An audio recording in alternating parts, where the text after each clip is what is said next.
Samuel Reed scrubs floors where his stolen son learns. 8 years ago, they took Milo from his arms with forged papers and calculated lies, leaving Samuel with nothing but a matching silver bracelet and a janitor's badge at Lincoln Elementary. Every night he watches from the margins as Principal Victoria Crane parades her charity adoption like a trophy, while the boy he cannot claim looks at him with eyes that carry his own grief. The hallways smell of lemon disinfectant and buried truth. When parent-teacher night arrives, Samuel knows he will be thrown out again, invisible in the building where his heart still beats in another body. Subscribe to witness the moment a child's voice shatters 8 years of silence. Does Samuel Reed push the industrial buffer across the hallway of Lincoln Elementary with the mechanical precision of a man who had performed this ritual 2,000 times before, the machine's low hum merging with the building's settling groans into a symphony of institutional emptiness. The fluorescent lights overhead cast their sterile glow across linoleum that reflected his distorted silhouette, a shadow man moving through a shadow life, his shoulders carrying the particular slope of someone who had learned to make himself smaller in spaces that never wanted him there. Outside, Hartford's October wind scraped against the tall windows, rattling the glass in frames that needed repair, but the school board had allocated those funds elsewhere to the digital marquee out front that flashed inspirational quotes about education being the great equalizer. Samuel had laughed bitterly the first time he read that message, understanding with the clarity of the dispossessed that education equalized nothing when your child was stolen and you were left to clean the toilets in the building where he learned to read. His hands, calloused, scarred from years of chemical burns and repetitive motion, gripped the buffer's handles with unconscious strength, channeling 8 years of suppressed rage into making these floors shine bright enough that the wealthy parents arriving tomorrow night would never guess a man was drowning in plain sight. The hallway stretched before him like a tunnel into his own past, each classroom door a station of memory where he could pinpoint exact moments of seeing Milo through the narrow window glass, watching his son, despite every legal document that said otherwise, raise his hand to answer questions, his face alight with the intelligence Samuel recognized because it mirrored his own at that age, before poverty and circumstance had beaten it into pragmatic survival. He had memorized Milo's schedule with the dedication of a parent preparing for emergencies, knew which classroom he occupied during which hour, timed his cleaning routes to coincide with moments he might catch a glimpse through open doors. These brief visual exchanges, the only sustenance he allowed himself in a desert of enforced separation. The buffer caught on a raised tile near the library entrance, jolting Samuel from his reverie with a sharp vibration that traveled up his arms and settled in his chest like a physical echo of the constant ache he carried there. He released the trigger, letting the machine fall silent, and stood in the sudden quiet that rushed in to fill the space, aware of his own breathing and the distant settling of the building's bones. The radiators beginning their nightly chorus of metallic expansion. Through the library's glass doors, he could see the reading nook where Milo spent his lunch periods, a small corner fortress of beanbags and bookshelves that the boy had claimed as his sanctuary, and Samuel felt the familiar knife twist of tenderness mixed with desperation, knowing that his son sought solitude because he sensed something missing in his life, but had no language for the absence. Victoria Crane had done her work thoroughly, erasing Samuel from every photograph, every story, every official record, replacing him with a narrative of abandonment so complete that even Milo believed his father had simply vanished by choice, a ghost who had decided his son wasn't worth staying for. The lie was sophisticated in its cruelty, built on the foundation of Samuel's poverty and criminal record, a drug possession charge from his 20s that had left him vulnerable to a system designed to punish the poor in perpetuity, and Victoria had wielded that vulnerability like a surgeon's scalpel, cutting him out of Milo's life with the precision that came from institutional power and personal ambition. She had wanted a child, had convinced herself that her wealth and status entitled her to one. And when Samuel's girlfriend had died in childbirth, leaving him a grieving 26-year-old with no family support and a baby he desperately wanted to keep, Victoria had seen not a father, but an obstacle, a problem that could be solved with the right application of legal pressure and forged consent forms. Samuel moved to the supply closet near the main office, needing to refill the buffer's solution tank, his footsteps echoing in the empty corridor with a loneliness that had become so familiar it felt like companionship. The closet smelled of industrial soap and mildew,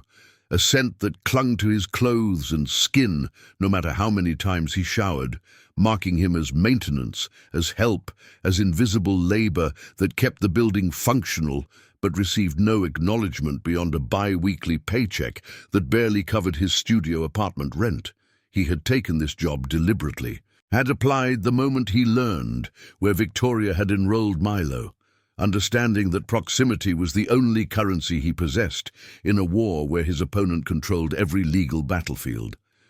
The other janitors thought him strange, too educated for custodial work. He had completed 2 years of community college before Milo's birth had derailed his plans, and too invested in a job most people treated as a temporary landing pad between better circumstances. They didn't know that every night he spent in this building was an act of resistance, a refusal to disappear completely, even though the law said he had no rights, no claim, no relationship to the child who carried his genetic code and his late girlfriend's smile. He had consulted 3 lawyers in the first year, spending money he couldn't afford on consultations that all ended the same way. The adoption was legal, the paperwork immaculate despite being built on fraud, and challenging it would require resources Samuel simply didn't have: money for court fees, time off work he couldn't afford to take, and evidence he had no power to gather when every witness had been either paid off or intimidated into silence. The silver bracelet in his pocket pressed against his thigh as he knelt to fill the buffer's tank, a small weight that had become part of his body's geography over the years, his fingers unconsciously checking for its presence dozens of times each day. He had bought 2 of them the week Milo was born, cheap sterling silver from a pawn shop, intending them as matching father-son talismans until he could afford something better,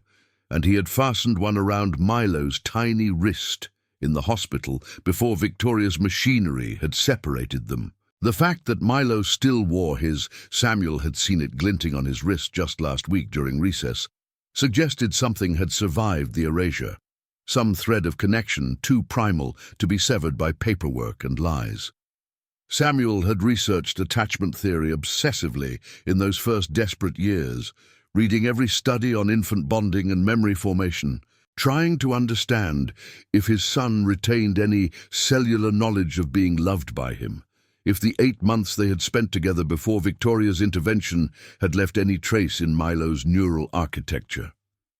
The research offered no comfort, suggesting that explicit memory didn't form until age 3 or 4, but Samuel had refused to accept that love could be so completely overwritten, clinging to the possibility that somewhere beneath Milo's conscious awareness lived the truth of their bond, waiting for the right catalyst to surface.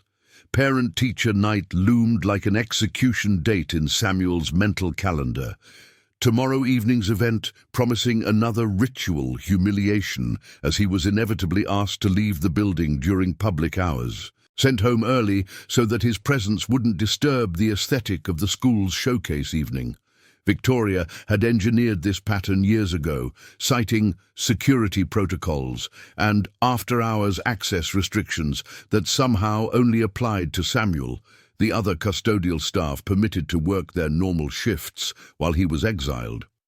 He had stopped protesting after the 2nd year, recognizing that every objection only painted him as unstable in the narrative Victoria maintained, and had instead adopted a strategy of quiet documentation, keeping meticulous records of every exclusion, every slight, every moment that revealed the machinery of his erasure. His apartment walls were covered with evidence no lawyer would take seriously: photographs of Milo taken from public vantage points, copies of the original birth certificate that listed Samuel as father, receipts for child support payments Victoria refused to acknowledge, a shrine to a relationship the law insisted didn't exist, but which Samuel couldn't allow to fade into the realm of forgotten things. Tomorrow night, he would be escorted out by campus security, probably that young officer Ramirez, who apologized quietly every time he was assigned to remove Samuel from the premises, and Samuel would go peacefully as he always did, preserving what little dignity remained to a man whose greatest crime was being poor in a system that equated poverty with unworthiness. But something had shifted in recent weeks. A change Samuel felt in his bones before he could articulate its nature, manifesting in the way Milo had started watching him during those brief hallway encounters. The boy's gaze lingering with an intensity that suggested questions forming in a mind trained not to ask them. Last Tuesday, Milo had dropped his backpack near the front entrance just as Samuel was mopping, the contents spilling across the wet floor. And they had knelt together, gathering scattered papers and pencils, their hands nearly touching, close enough that Samuel could smell the generic shampoo in his son's hair and see the small scar above his left eyebrow from a bicycle accident 2 years ago that Samuel had witnessed from across the playground, helpless to intervene. "Thank you," Milo had said, his voice carrying a softness that made Samuel's throat constrict. And for a moment, their eyes had met with a recognition that bypassed language, something primal and undeniable passing between them before Victoria's voice had called Milo's name from down the hall, shattering the moment with the authority of ownership. Samuel had watched his son hurry away, backpack clutched to his chest, and had seen Milo glance back once with an expression of confusion that gave Samuel something he hadn't felt in years: hope, dangerous and irresponsible, that the truth might emerge not through legal channels, but through the child's own awakening to what his instincts had always known. The morning light, through Lincoln Elementary's eastern windows, fell across Milo Harron's desk in scattered geometric patterns, refracted through glass that needed cleaning, and he sat with his chin propped on one hand, watching dust motes drift through the illuminated air with the distracted melancholy of a child who had learned too early that adults lied about important things. Mrs. Patterson was explaining long division at the whiteboard, her voice a pleasant drone that Milo had stopped tracking somewhere around the third example problem,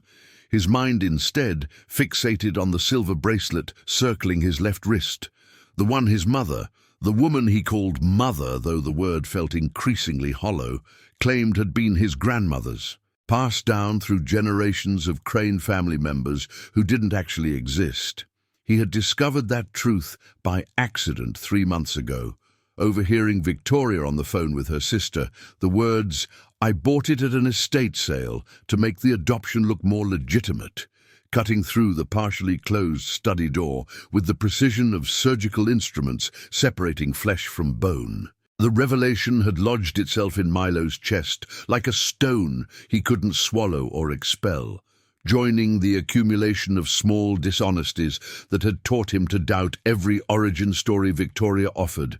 every explanation that seemed too polished, every answer that closed down questions instead of opening space for them. The bracelet was simple sterling silver, slightly tarnished, despite Milo's attempts to keep it clean, with a worn engraving on the inside that he had only recently thought to examine closely, tilting it toward light until the letters resolved into something readable. "For my son, with all my love." The words had punched the air from his lungs when he first deciphered them, their intimacy and directness completely at odds with Victoria's story of multi-generational heirlooms and family legacy, suggesting instead a gift chosen with specific intention for a specific child by someone who wanted that child to know they were loved. Milo had spent hours researching adoption procedures online using the library computers during lunch periods when he should have been eating, discovering that open adoptions allowed for ongoing contact between biological and adoptive families, while closed adoptions sealed records, but typically didn't involve active erasure of the birth parent's existence.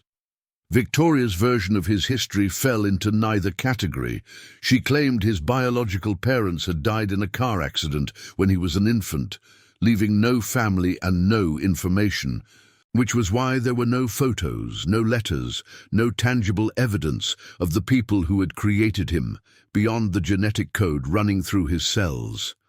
But the bracelet's inscription suggested someone very much alive had wanted him to remember being loved, had chosen these specific words to communicate something that couldn't be erased by legal documents or convenient fictions, and Milo had begun wearing it every day, not as the family heirloom Victoria pretended it was, but as a talisman, connecting him to a truth he didn't yet understand. During recess, he sat on the wooden bench near the maintenance shed, a location other students avoided because it smelled faintly of gasoline and old paint, but which Milo had claimed precisely because of its isolation. Needing spaces where he could think without performing the happy adopted child role Victoria had choreographed for him. The janitor, Mr. Reed, though Victoria always referred to him dismissively as the maintenance man when forced to acknowledge his existence, was emptying trash cans across the playground with methodical efficiency, his movements economical and almost graceful, despite the physical labor involved, and Milo found himself watching with the same inexplicable fascination that had troubled him for months. There was something in the man's posture, the way he held his shoulders, the particular angle of his head when concentrating, that pulled at Milo with a recognition he couldn't name, as if his body remembered something his mind had forgotten. He had tried explaining this feeling to his friend Isaiah last month, describing it as like when you walk into a room and forget why you came, but know it was important. But Isaiah had just laughed and told him he watched too many mystery shows, which was probably true, but didn't explain the ache in Milo's chest every time he accidentally made eye contact with Mr. Reed in the hallways. The other children treated Mr. Reed like animated furniture, acknowledging his presence only when he blocked their path or needed to clean up their spills, but Milo had started greeting him tentatively in recent weeks, small good mornings that felt both natural and terrifying, as if he were violating some unspoken rule by recognizing the janitor's humanity. Mr. Reed always responded with a careful nod and a quiet good morning that carried more emotion than seemed appropriate for such a mundane exchange, his eyes holding Milo's for just a fraction longer than necessary before he turned back to his work. Victoria would be furious if she knew about these interactions. She had made it clear that Milo was to maintain appropriate boundaries with service personnel, which was her polite way of reinforcing class divisions. But Milo had discovered a stubborn streak in himself lately, a resistance to Victoria's endless rules about proper behavior and social hierarchies that felt connected to the larger questions circling his understanding of who he actually was. The bracelet moved against his wrist as he shifted his weight on the bench, and he twisted it absently, thinking about the inscription hidden against his skin, wondering what kind of person wrote, "With all my love," to a baby they would supposedly never see again, and why Victoria worked so hard to keep him from asking questions about people she claimed were dead. Mr. Reed had moved closer now, working on the trash can just 20 feet from Milo's bench, and in the afternoon light, Milo could see the man's profile clearly. The strong nose and defined jawline, the way his dark hair grayed at the temples in patterns that looked familiar, though Milo couldn't place why.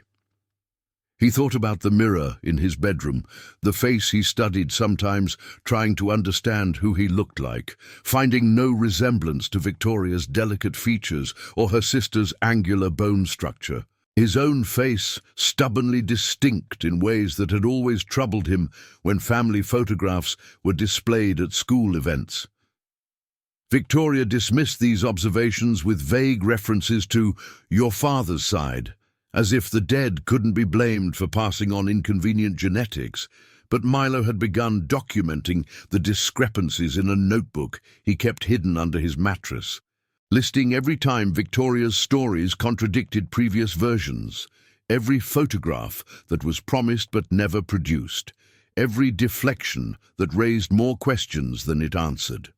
The notebook had 17 pages now, filled with his careful handwriting, recording the architecture of a lie he was beginning to recognize, even if he didn't yet understand its full dimensions. The recess bell rang with its characteristic harshness, pulling Milo from his thoughts and sending the other children streaming toward the building in noisy clusters. But he remained on the bench a moment longer, watching Mr. Reed tie off a trash bag with practiced movements that suggested decades of repetition. The janitor glanced up as the playground emptied, his gaze finding Milo with what seemed like unconscious accuracy, and in that brief moment before Milo stood to follow his classmates inside, something passed between them that felt like recognition, like two people speaking a language no one else could hear. Milo raised his hand in a small wave, breaking every rule Victoria had established about appropriate interactions,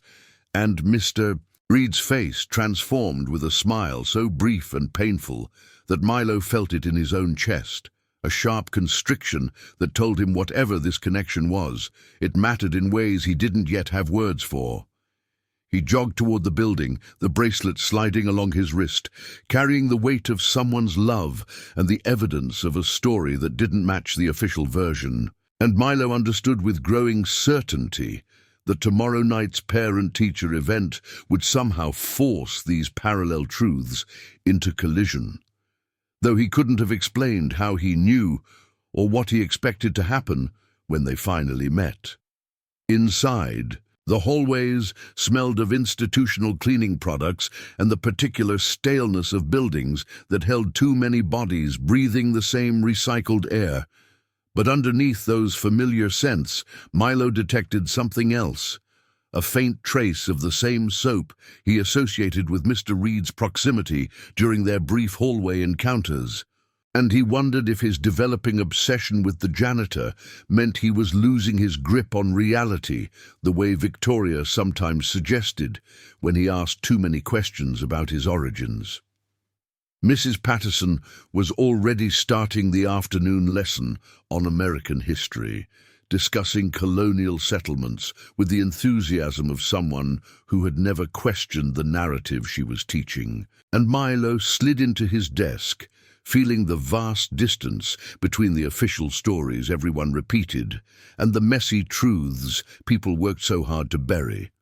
Tomorrow night, Victoria would parade him in front of the other parents and teachers, displaying her charitable adoption like a trophy that demonstrated her goodness, and Milo would smile and play his part as he always did. Except this time, something had shifted, some internal compass that had been quietly recalibrating for months, pointing him toward a truth that tomorrow night might finally demand to be seen.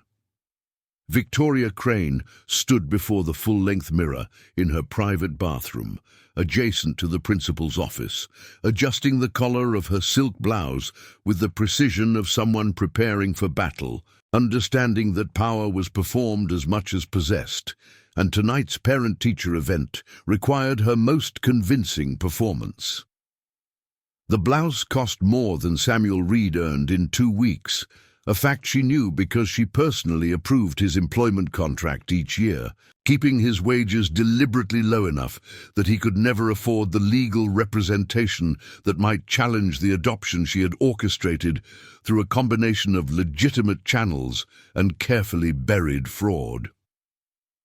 Her reflection stared back at her with the practiced confidence of a woman who had spent 43 years learning to translate privilege into authority. Her blonde hair styled in a way that suggested effortless elegance, though it required 90 minutes at the salon every Saturday morning. Her makeup applied to enhance features already refined by genetics and expensive skincare regimens that promised to hold age at bay through the sheer force of financial investment. She looked like success, like someone who made wise decisions and deserved the rewards that came with them. And that visual narrative was essential to maintaining the social position she had cultivated so carefully since inheriting this school's leadership 5 years ago after the previous principal retired. Under the weight of budget scandals, Victoria had been careful to document without directly causing. The adoption of Milo had been Victoria's answer to a problem she rarely acknowledged, even to herself.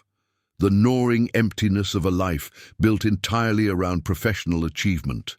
The way her sister's children made her feel hollow when she held them during holiday gatherings. The growing awareness that wealth and status couldn't fill the specific void left by childlessness. She had tried fertility treatments first, spending over $80,000 on procedures that failed, with the consistent cruelty of biology refusing to cooperate with money. And the adoption agencies had all presented waiting lists that stretched years into an uncertain future, while judges evaluated her single status with skepticism. Then Samuel's girlfriend had died in childbirth at Hartford Hospital, leaving a grieving young man with a newborn and no support system. And Victoria had been visiting a colleague in the maternity ward when she overheard nurses discussing the situation with the particular mixture of sympathy and judgment people reserved for poor fathers attempting to parent alone. She had seen opportunity in that tragedy, with the clarity of someone who had learned to recognize when circumstances aligned in her favor. And within 3 days, she had hired the private investigator who discovered Samuel's decade-old drug conviction, and the social worker willing to file reports suggesting he was unfit, despite never actually meeting him or assessing his home situation. The legal machinery had moved with surprising efficiency once properly motivated by Victoria's financial resources and her carefully cultivated relationships with family court judges who attended the same charity fundraisers where she was always photographed writing large checks. Samuel had been deemed psychologically unstable based on reports fabricated by experts Victoria had paid through untraceable cash payments. His poverty interpreted as evidence of poor judgment rather than the structural inequality that kept Hartford's working class perpetually struggling, and the emergency custody order had been issued before he fully understood he was under attack. Victoria had been there the day Child Services removed 8-month-old Milo from Samuel's studio apartment, had watched through the investigators' photographs as the young man collapsed on the floor after they took his son. And she had felt a twinge of something that might have been guilt if she had allowed herself to examine it closely, but which she had instead interpreted as proof that she was giving the child a better life than his biological father ever could have provided. The adoption finalization had taken another 4 months, during which Victoria had supervised every aspect of Milo's transition into her spacious colonial home in West Hartford's affluent neighborhood, erasing every trace of his first 8 months, as if that entire period was simply prologue to the real story beginning now under her custodianship. The silver bracelet had been a miscalculation, Victoria acknowledged privately as she applied lipstick with the steady hand of someone who never revealed uncertainty in public. She had found it among Milo's belongings during that first week, a cheap piece of jewelry she had initially planned to discard, but then recognized its potential as a prop in the family narrative she was constructing, deciding that repurposing it as a Crane heirloom added authenticity to her story while simultaneously overwriting whatever meaning Samuel had intended. The inscription inside worried her when she first noticed it. "For my son, with all my love, But she had gambled that Milo wouldn't examine it closely for years, and by the time he did, the story would be so firmly established that contradictory evidence would seem impossible, a trick of faulty memory or misread text. She hadn't anticipated that Milo would become the kind of child who noticed discrepancies and catalogued inconsistencies, his intelligence manifesting not in easy compliance, but in penetrating questions that Victoria found increasingly difficult to deflect without revealing the fault lines in her carefully constructed narrative. 3 months ago, she had overheard him asking his teacher, Mrs. Patterson, about adoption records and whether it was normal to have no photographs of biological parents, and Victoria had immediately scheduled a parent-teacher conference where she reinforced the official story with such conviction that even she almost believed it, while privately noting that Milo's curiosity needed more careful management. Tonight's event carried unusual stakes because Samuel had been making himself more visible lately, lingering in hallways during public hours, greeting Milo directly despite Victoria's explicit instructions that he maintain absolute distance. And yesterday, the campus security supervisor had mentioned seeing them interact near the maintenance shed during recess, a violation of the invisible boundary Victoria had spent years establishing. She had scheduled Samuel to leave early tonight, using a falsified work order that supposedly required him off campus before parents arrived. But she knew he would resist, could feel his growing desperation like a pressure system building towards storm, and Victoria had learned through bitter experience that desperate people made dangerous choices when they had nothing left to lose. The question was whether Samuel had gathered evidence that could challenge the adoption's legitimacy, whether he had found witnesses willing to contradict the official reports, whether 8 years of legal stability could be overturned by a janitor's accusations that would sound delusional to anyone who understood how thoroughly Victoria had documented her version of events. She had the advantage of institutional authority, controlled the physical space where any confrontation would occur, and could rely on the implicit class biases that made people believe principals over custodians, mothers over fathers claiming stolen children, but even advantages could erode under sustained assault. And Samuel's eyes lately carried a determination that suggested he had reached some internal threshold, beyond which caution no longer mattered. Victoria left her office and walked through the empty hallways toward the gymnasium, where tonight's event would be staged, her heels clicking against the floors Samuel had buffed to reflective perfection. And she felt the familiar satisfaction of moving through a domain she controlled absolutely, every corner and corridor subject to her authority. The parent-teacher night setup was already underway, with teachers arranging their classroom spaces and volunteers hanging welcome banners that proclaimed Lincoln Elementary's commitment to every child's success, a slogan Victoria had commissioned from a branding consultant who charged $3,000 to produce platitudes that would look good in district evaluation reports. She had built her reputation as principal on measurable improvements to test scores and college acceptance rates, metrics that conveniently overlooked the way those numbers depended on counseling out struggling students and recruiting families with educational resources.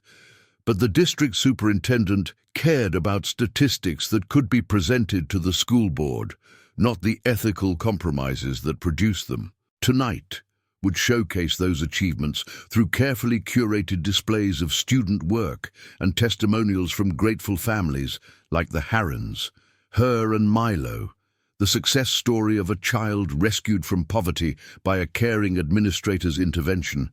the narrative polished until it shone brighter than truth. She paused outside the front entrance, where Samuel would soon be told to leave, imagining the moment with grim satisfaction, visualizing his quiet humiliation as security escorted him off campus while parents and teachers pretended not to notice. his powerlessness rendered visible in a way that reinforced Victoria's authority while warning him against future challenges. But beneath her confidence ran a current of anxiety she couldn't completely suppress. A voice that asked what would happen if Milo recognized something in Samuel's face that mirrored his own.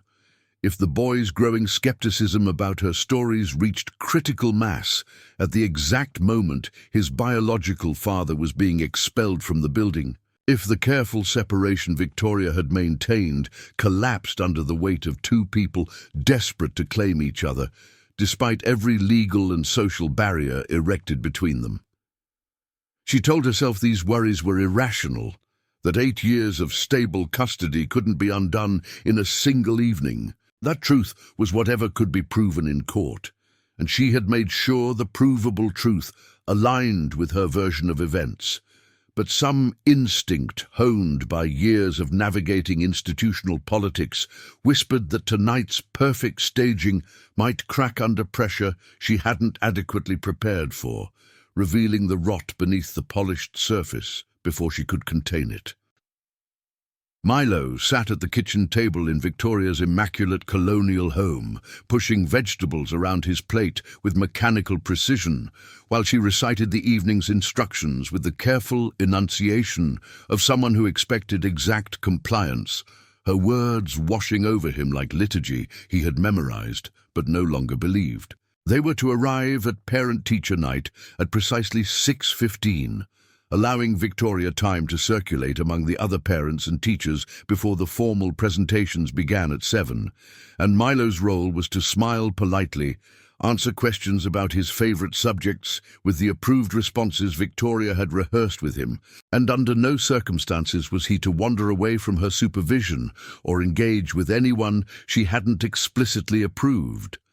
She had laid out his clothes already, khakis and a button-down shirt that made him look like a miniature adult attending a business meeting, and emphasized 3 times that he needed to keep the outfit clean, as if the possibility of childhood messiness was a personal failing rather than a biological inevitability. Milo nodded at the appropriate intervals, making sounds of agreement, while his mind circled the same questions that had occupied him for weeks, wondering if tonight's event would somehow bring clarity to the growing dissonance between Victoria's stories and his own emerging understanding that everything she told him was built on careful omissions and strategic lies. The bracelet felt heavier than usual against his wrist, as if the silver had absorbed some of the weight of the questions Milo carried but couldn't voice, and he found himself twisting it compulsively while Victoria droned on about proper behavior and appropriate conversation topics, his fingers tracing the hidden inscription he had memorized weeks ago. "For my son, with all my love." The words played on repeat in his mind, with the insistence of a song he couldn't stop humming, their intimacy stark against Victoria's formal instructions about maintaining proper distance from school staff and not embarrassing her in front of colleagues she wanted to impress. He wondered what kind of love wrote those words, whether it was the same love Victoria claimed to feel when she signed permission slips and scheduled dentist appointments, or something more visceral and uncomplicated. The kind of love that didn't require performance or depend on meeting expectations, that shifted based on her professional anxieties. Victoria's love always felt conditional, measured out in proportion to how well Milo reflected positively on her judgment in adopting him. And lately, he had started wondering if that was what parental love was supposed to feel like, or if he was missing something essential that other children took for granted.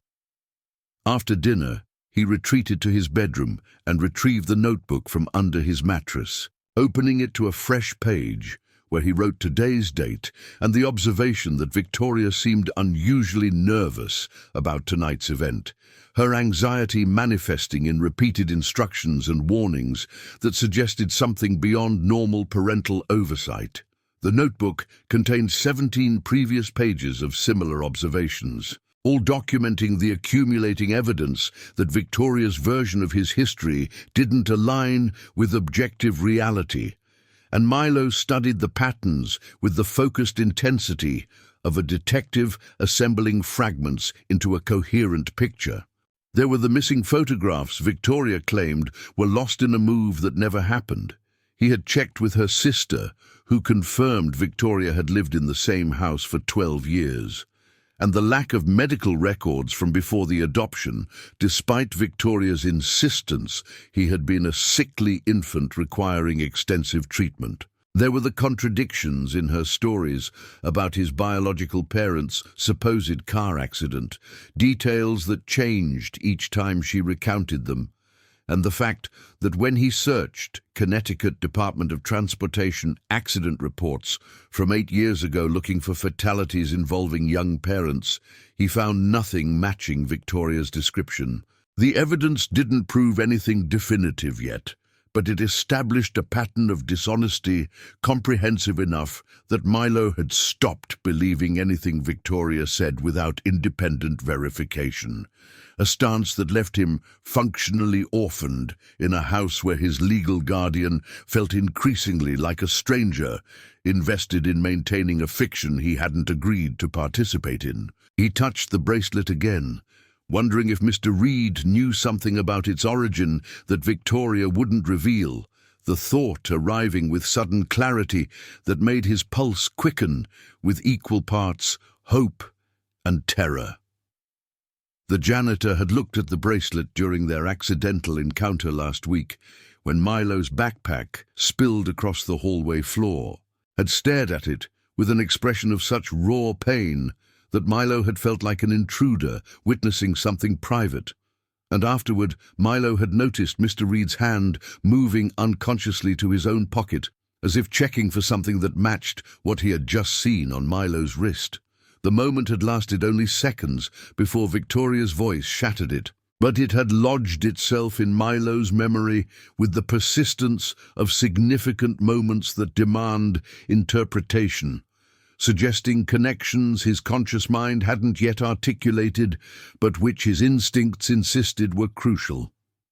He had started watching Mr. Reed more deliberately after that, noting the way the janitor's eyes followed him across the playground with a concentration that went beyond casual observation. The careful distance he maintained, as if proximity might violate some rule Milo didn't understand, and the profound sadness that seemed to emanate from him in waves, strong enough that Milo sometimes felt he was drowning in someone else's grief without knowing its source. Tonight, he would see Mr. Reed at the school, Milo realized, assuming Victoria's instructions about the event schedule were accurate, and he made a decision that felt both obvious and terrifying. He would approach the janitor directly, would ask about the bracelet and ignore Victoria's endless rules about appropriate boundaries, because whatever truth existed about his origins seemed to live in the space between Victoria's careful lies and Mr. Reed's unspoken anguish. The thought of confronting an adult made his stomach clench with anxiety. Years of Victoria's training about proper behavior and respecting authority, creating resistance to anything resembling defiance. But stronger than that training was the growing conviction that he deserved to know who he actually was, where he had come from, and why Victoria worked so hard to keep him from asking questions that should have simple answers. His biological parents were supposed to be dead, casualties of a tragedy that left no surviving family, but the bracelet's inscription suggested someone very much alive had wanted him to remember being loved, and if that person was Mr. Reed, a possibility so enormous Milo could barely hold it in his mind without feeling like he was losing his grip on reality, then Victoria's entire narrative collapsed into the rubble of a lie so comprehensive it constituted a kind of theft, stealing not just his past, but his understanding of who he was allowed to be. He closed the notebook and slid it back under the mattress, then stood before his mirror, examining his reflection with new attention, looking for traces of Mr. Reed in his own features with the desperation of someone trying to read a language they hadn't yet learned. The nose could be similar, the jawline perhaps, the way his hair grew in a particular pattern at his temples, but Milo had studied his face so long, searching for resemblance to Victoria's features, that he had lost the ability to see his own features objectively, everything distorted by years of being told he took after his dead father, who existed only in Victoria's conveniently vague descriptions. He thought about genetics and heredity, the biology lessons, where Mrs. Patterson explained dominant and recessive traits, how eye color and blood type passed from parents to children according to patterns that could be predicted and tested. And he wondered if there was a way to prove biological relationship that didn't require Victoria's cooperation, some scientific certainty that could cut through her careful ambiguity and force truth into the open. The internet suggested genetic testing was accurate and increasingly accessible, but it required samples from both parties and cost money Milo didn't have access to. Plus, Victoria monitored his computer usage with the vigilance of someone who understood information was power, and that knowledge was the first casualty of authoritarian control. Victoria called up the stairs that it was time to leave, her voice carrying the particular edge that meant Milo's compliance was required rather than requested, and he took a final look at his reflection before turning away, seeing not the boy Victoria wanted him to be, but someone else entirely, a person assembling himself from fragments of truth that didn't match the official story, preparing to crack open the careful fiction that had contained him for 8 years. He descended the stairs with the sense of walking toward an ending rather than a beginning, though he couldn't have explained what was ending or what might replace it, knowing only that tonight's parent-teacher event had become in his mind a deadline of sorts, a moment when parallel narratives would either continue running alongside each other in careful separation, or finally collide with force enough to shatter the architecture of lies that kept them apart.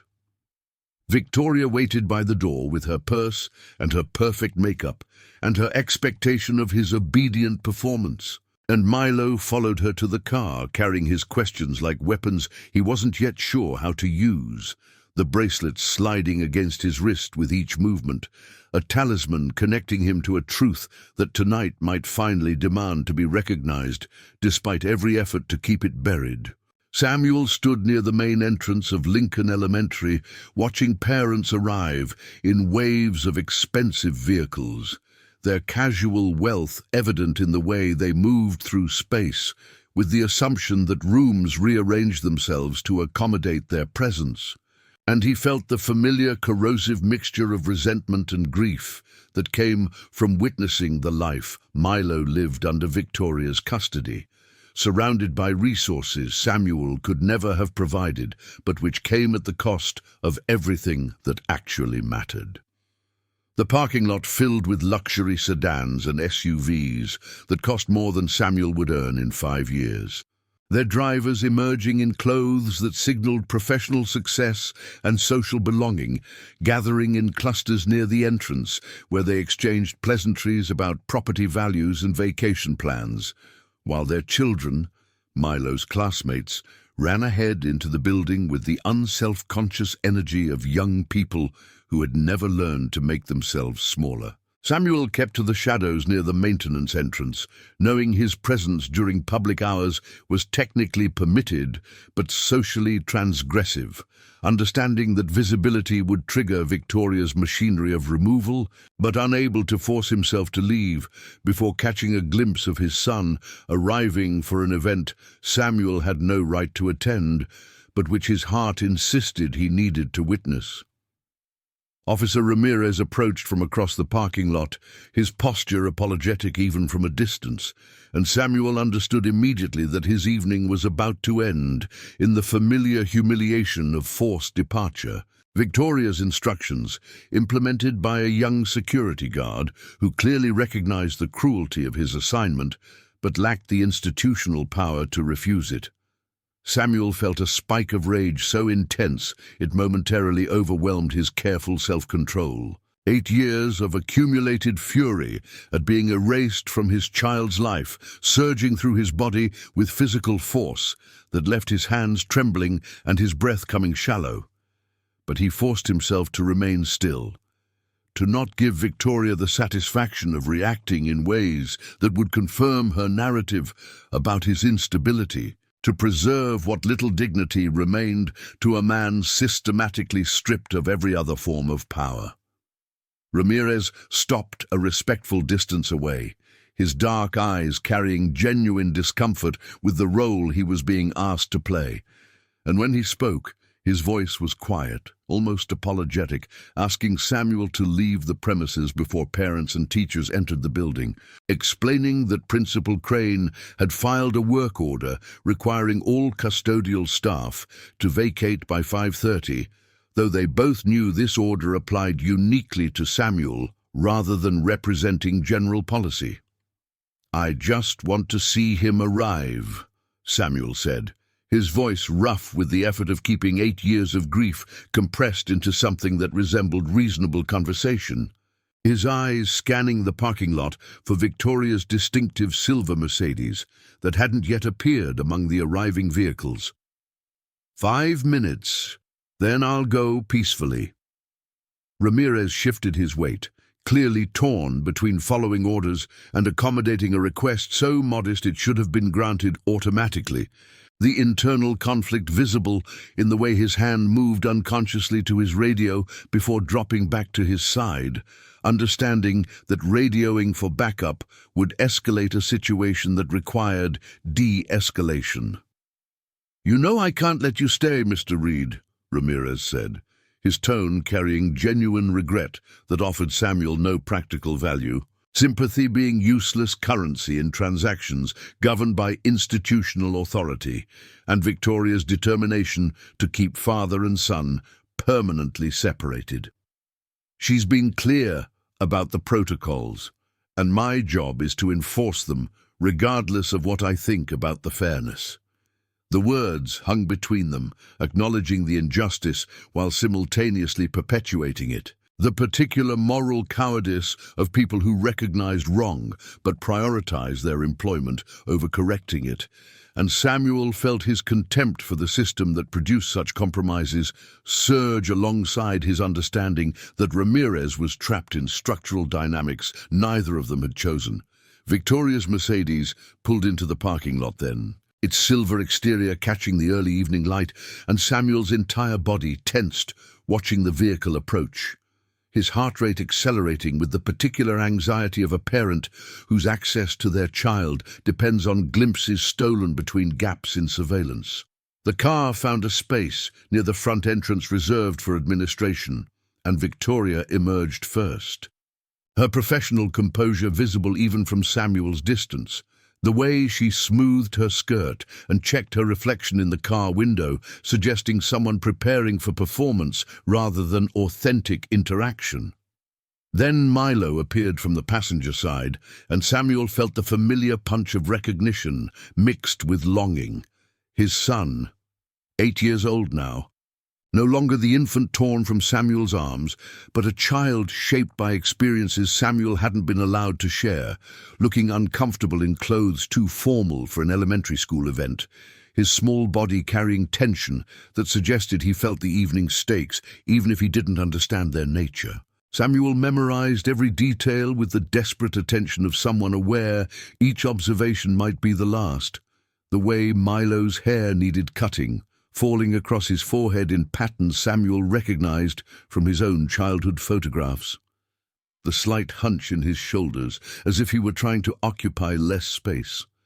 The silver bracelet catching light on his wrist. That small piece of Samuel's love still present despite every effort to erase it. "Time to go, Mr. Reed," Ramirez said, his voice firmer now, the compassion in his tone giving way to the requirements of his position. And Samuel understood that his brief window for observing had closed, that remaining would force Ramirez to physically escort him off campus in front of arriving parents, turning Samuel's quiet presence into a spectacle that would only confirm Victoria's narrative about his lack of judgment. But Samuel's feet wouldn't move, his body refusing to cooperate with the command to disappear, every cell in his being resisting the injustice of being expelled from a building where his child was learning and growing, where Samuel's labor maintained the infrastructure Victoria used to showcase her supposed maternal success. He watched Milo and Victoria approach the entrance, saw the distance Victoria maintained from Milo even as she placed a possessive hand on his shoulder, her touch more about ownership than affection, and Samuel felt something crack in his chest, some internal barrier that had been holding back 8 years of suppressed protest against the monstrous unfairness of a system that equated poverty with unworthiness and allowed wealthy people to purchase children from fathers deemed insufficient by metrics that measured everything except the capacity to love. "I have a right to be here," Samuel said, his voice rising despite his efforts to stay controlled, the words emerging with force, accumulated over years of forced silence, of accepting humiliation because resistance only made things worse, of playing by rules designed to ensure his perpetual defeat. "This is a public school and I'm an employee. I haven't violated any policy by standing in this parking lot." Ramirez's hand moved to his radio now, the gesture suggesting Samuel had crossed some invisible line from compliance into defiance, and Samuel understood he had perhaps 30 seconds before additional security arrived to transform his presence from awkward to threatening, to create a scene that Victoria would weaponize against him in ways he couldn't afford. But he couldn't force himself to leave, not with Milo so close, not with the possibility that his son might turn and see him and in that moment recognize something Victoria had worked so hard to obscure, some connection that survived beneath the layers of institutional erasure and strategic lies. He took 3 steps toward the entrance, knowing he was making a mistake, but unable to care anymore about the consequences, 8 years of careful strategy collapsing under the weight of seeing his child and being forbidden to acknowledge their relationship. And in that moment, Samuel chose truth over tactics, visibility over safety, the doomed gesture of a father who had nothing left to lose. Victoria spotted him immediately, her eyes locking onto Samuel's approach with recognition that transformed her composed expression into something harder, more calculating, and she bent to whisper something in Milo's ear before stepping forward to intercept Samuel's trajectory, her body language shifting into combat mode, even as her face maintained the practiced neutrality of someone who conducted warfare through institutional channels rather than direct confrontation. Samuel saw additional security officers emerging from the building, summoned by Ramirez's radio call, and understood that his brief moment of resistance was about to end in public humiliation, more complete than any previous dismissal, that Victoria had orchestrated this confrontation to occur in front of parents and teachers who would witness Samuel's removal and interpret it as validation of everything she had claimed about his instability. But he couldn't stop moving forward, drawn by gravitational pull toward Milo, who had turned to watch the unfolding scene with an expression that cut through Samuel like broken glass, his son's face registering confusion and concern, and something else Samuel couldn't quite identify, some nascent recognition pushing toward consciousness as his child's instincts reached for truth buried beneath Victoria's careful narratives. "Mr. Reed, you need to leave immediately," Victoria said, her voice pitched perfectly for public consumption, loud enough that arriving parents could hear, but controlled enough to suggest she was handling a difficult situation with professional composure, every word calibrated to reinforce her authority while painting Samuel as unstable intruder rather than bereaved father. "You're violating the terms of your employment by remaining on campus during parent programming, and I will have security remove you if you don't comply immediately." Samuel stopped 5 feet from her, close enough to see the threat in her eyes beneath the professional mask, far enough that the security officers converging on his position might hesitate before physically engaging him. And in that suspended moment, he made a choice that felt both suicidal and necessary. Speaking words he had rehearsed 1,000 times, but never dared voice in public forum where they might be heard by the child they concerned. "I'm not going anywhere," Samuel said, his voice carrying across the parking lot with surprising steadiness, addressing not Victoria but the broader audience of witnesses gathering to observe this unexpected drama. "Because I have a right to be here, and because my son deserves to know I exist." The words detonated in the evening air like grenades, shattering the careful pretense that had governed their relationship for 8 years. And Samuel saw Victoria's expression transform from confident authority into something approaching panic as she recognized that he had just made their private war publicly visible in ways she couldn't immediately contain. Samuel's public declaration in the parking lot, "My son," detonated 8 years of carefully maintained lies, and in the suspended silence that followed, Milo felt reality fracturing and reassembling according to different rules than Victoria had taught him to follow. His mind struggling to process the enormity of what the janitor had just claimed, while parents and teachers stood frozen as witnesses to a truth that had been hiding in plain sight. The matching silver bracelets became undeniable physical evidence. When Samuel withdrew his from his pocket, the identical inscription visible to everyone watching, and Victoria's desperate attempts to control the narrative collapsed as Milo pulled free from her grip and walked toward the father she had spent 8 years erasing from his life. The boy's tentative "Dad" echoed across the parking lot with force that made Samuel's face transform with emotion so raw it was painful to witness. And when father and son embraced for the first time in 8 years, surrounded by security officers who no longer knew whether to intervene and parents whose expressions registered shock at the unfolding drama, something essential shifted in the evening's power dynamics that Victoria couldn't reverse through authority or explanation. The following weeks brought legal machinery grinding into motion as Samuel's attorney, Rachel Kimura, filed emergency motions to vacate the adoption based on fraud, presenting evidence that Victoria had systematically forged documents, purchased false testimony, and manipulated court proceedings to steal custody of a child whose father had desperately wanted to keep him, but lacked resources to fight someone with institutional power and financial advantages. The paperwork spread across Rachel's conference table told the story of calculated cruelty, social worker reports signed by professionals who had never met Samuel,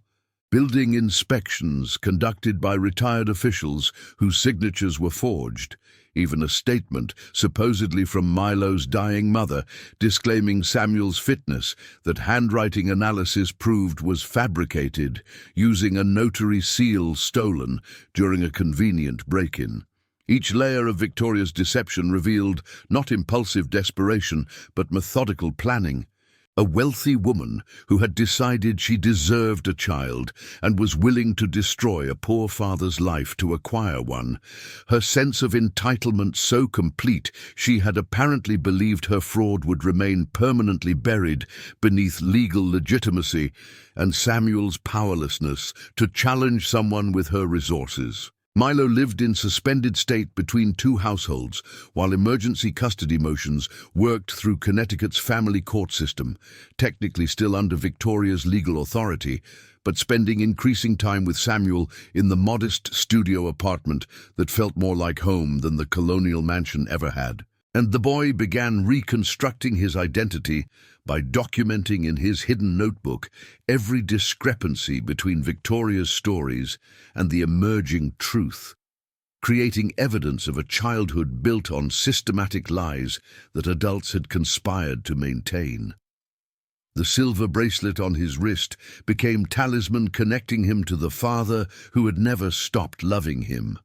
The inscription, "For my son, with all my love," now understood as specific promise rather than generic sentiment, and Milo wore it constantly as visible reminder that beneath Victoria's carefully constructed narrative lived a relationship she had tried to erase, but which had survived through 8 years of enforced separation, waiting for the right catalyst to resurface. The media discovered the story, and it went viral within 48 hours. The compelling narrative of a janitor cleaning floors in the building where his stolen son learned, capturing national attention and sparking debates about class, custody, and whether Victoria should face criminal charges for the documented fraud, or whether her actions fell into some grey area of ambitious but legally protected adoption facilitation. Samuel gave one carefully managed interview where he spoke about maintaining hope through 8 years of systematic humiliation, watching Milo grow up from the margins, while Victoria excluded him from parent events and restricted his movements to prevent father and son from having contact that might reveal the truth she had worked so hard to bury.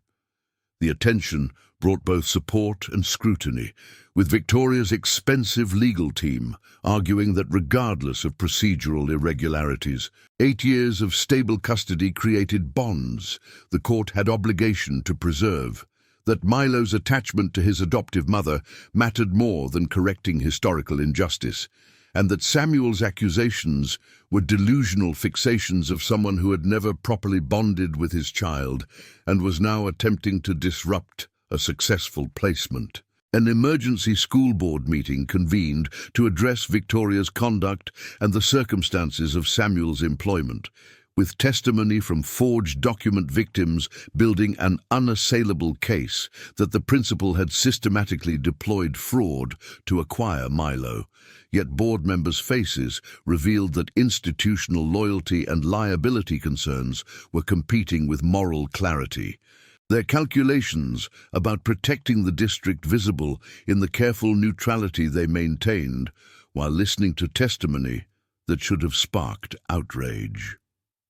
Samuel testified about taking the janitor position specifically to remain close to Milo, about years of watching his son from enforced distance, while Victoria used her administrative authority to exclude him from school events and monitor his movements, creating surveillance apparatus that suggested she understood her position was vulnerable if father and son were allowed unrestricted contact. Teachers described Victoria's intimidating management style and her tendency to retaliate against staff who questioned her decisions, while custodial workers confirmed that Samuel had been uniquely targeted with restrictions that didn't apply to other janitors, that Victoria had explicitly instructed them to report any interaction between Samuel and Milo, no matter how innocent. Victoria's testimony emphasized her maternal devotion while minimizing the criminal fraud she had committed, claiming she had been deceived by an adoption facilitator who had conveniently died 3 years earlier and couldn't contradict her version of events, positioning herself as well-intentioned dupe rather than active architect of the scheme that had separated father and son. Her tears were convincing, and several board members' expressions softened as she described years of raising Milo as single mother, and the genuine attachment between them that any custody change would traumatize.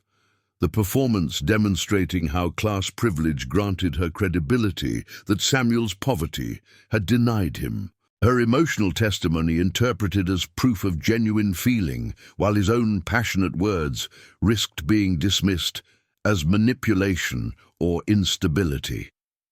But when Milo approached the media microphones unprompted and stated clearly that he wasn't grateful to Victoria but angry, that she had lied about his origins his entire life, and that he wanted to live with his real father who had never stopped loving him, despite her attempts to make him disappear, the boy's voice carried authority neither parent could claim, cutting through adult abstractions to articulate the simple truth that love built on lies wasn't love at all. The custody hearing in Judge Margaret Whitmore's courtroom brought all participants together to determine where Milo would live and who claimed legal authority over his future. The space arranged with formality courts deployed to suggest justice was being carefully calibrated rather than arbitrarily determined by a single jurist's subjective values about class and family structure. Rachel presented the matching bracelets as evidence of Samuel's sustained intention to maintain connection with Milo despite 8 years of forced separation. Noting that both father and son had kept their respective pieces, suggesting attachment that persisted beneath the legal fiction Victoria had constructed, while Victoria's lawyers argued that jewelry proved nothing about parental fitness, and that Samuel's continuing presence at Lincoln demonstrated obsessive rather than loving attachment. The testimony consumed entire day, with witnesses documenting the systematic fraud Victoria had deployed to acquire custody, but underlying the factual disputes was more fundamental question about whether courts would prioritize correcting historical injustice or maintaining established stability, whether Milo's stated preference for his biological father would outweigh 8 years of living with Victoria in circumstances she had created through criminal misconduct. When Milo testified, his 8-year-old directness cut through legal abstractions, as he explained that discovering Samuel's identity had made sense of years of unexplained longing, that living with his biological father felt right in ways that transcended material advantages Victoria's wealth provided, and that he couldn't trust someone who had lied about his fundamental identity, even if she claimed it was for his own good. Victoria's lawyers suggested Milo's preference was temporary rebellion against parental authority rather than authentic assessment of his well-being, asking if he understood that choosing Samuel meant attending different schools and living with less financial security, trying to establish that the child's stated preference was insufficiently informed to deserve weight in custody determination.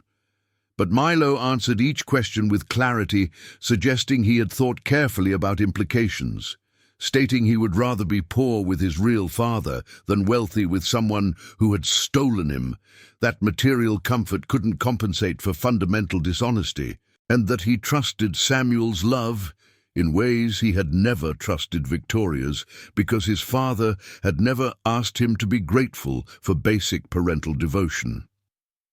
The guardian ad litem, appointed to represent Milo's interests, independently recommended a compromise that surprised the courtroom, shared custody initially with weekends and summers at Samuel's while maintaining weekday residence with Victoria, gradually increasing Samuel's time if the arrangement worked successfully, suggesting this would allow relationship development with biological father while preserving stability with adoptive mother.